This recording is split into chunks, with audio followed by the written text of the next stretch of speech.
పాకిస్తాన్ మరోసారి కవ్వింపు చర్యలకు పాల్పడింది. పెహల్గాం ఉగ్రదాడిలో భారత్ పాకిస్తాన్ మధ్య ఉద్రిక్తతలు నెలకొనే దాయాది సైన్యం కాల్పుల విరమణ ఒప్పందాన్ని ఉల్లంఘించి దుశ్చర్యకు పాల్పడింది. నియంత్రణ రేఖ వెంబడి పలు ప్రాంతాల్లో పాక్ పోస్టుల నుంచి కాల్పులకు తెగబడింది. పాక్ సైన్యం దాడిని భారత ఆర్మీ సమర్థంగా ఎదుర్కొంటుంది. పాక్ సైన్యం కాల్పులకు ధీటుగా భారత్ బదిలిస్తుంది. అర్ధరాత్రి నుంచి కాల్పులు జరుగుతున్నట్లు తెలుస్తుంది. మరోవైపు బందీపురాలో ఎన్కౌంటర్ జరిగింది. ఉగ్రవాదులు భద్రతా బలగాలకు మధ్య ఎదురు కాల్పులు జరిగాయి. భద్రతా బలగాలు కార్టన్ సెర్చ్ నిర్వహిస్తుండగా ఉగ్రవాదులు కాల్పులకు తెగబడ్డారు.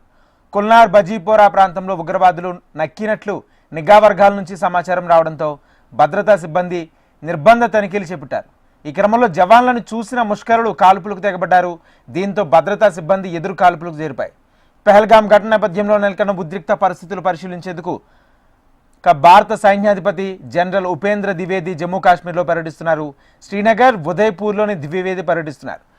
కశ్మీర్ లోయలోని ఆర్మీ కమాండర్లు, ఇతర భద్రతా ఏజెన్సీల ప్రతినిధులతో భేటీ కానున్నారు. సరిహద్దుల దగ్గర కాల్పుల విరమణ, పెహల్గాంలో దాడి నేపథ్యంలో ఈ సమావేశానికి ప్రాధాన్యం సంతరించుకుంది. ఇదే అంశానికి సంబంధించి పూర్తి సమాచారం మా రీజనల్ కోఆర్డినేటర్ గోపాలకృష్ణ అందిస్తారు. గోపాలకృష్ణ,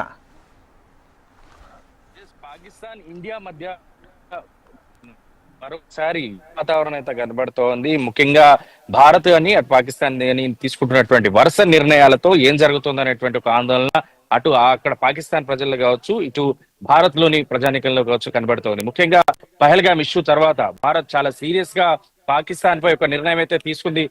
ఖచ్చితంగా ఆ పాకిస్తాన్ పై డెఫినెట్ గా ప్రతీకారం తీసుకునేటువంటి ఒక వేలోనే వెళ్తున్నట్టుగా మనకు స్పష్టంగా అర్థమవుతుంది. ఈ నేపథ్యంలోనే సింధు నది ఒప్పందానికి కావచ్చు, అట్లాగే భారత్ కు సంబంధించినటువంటి భారత్ లో ఉన్న పౌరులు, పాకిస్తాన్ లో ఉన్నటువంటి పౌరులు అందరూ కూడా వెళ్ళిపోవాలనేటువంటి నిర్ణయాలు కావచ్చు. ఒక 5 నిర్ణయాలు తీసుకోవడం తర్వాత పాకిస్తాన్ కూడా అదే స్థాయిలో నిర్ణయాలు తీసుకుంది. అందులో భాగంగా సీజ్ ఫైర్ ని ఎత్తివేయడం. సో పాకిస్తాన్ తీసుకున్నటువంటి నిర్ణయంలో భాగంగా ఇప్పుడు భారత ఎల్ఓసి మొత్తం పాకిస్తాన్ భారత సరిహద్దుల్లో ఉన్నటువంటి ముఖ్యంగా ఎల్ఓసి సరిహద్దు ప్రాంతాల్లో సీజ్ ఫైర్ ను ఎత్తేయడంతో అక్కడ ఉన్నటువంటి సైనికులు ఒక్కసారిగా కాల్పులకు తెగబడుతున్నటువంటి ఘటనలు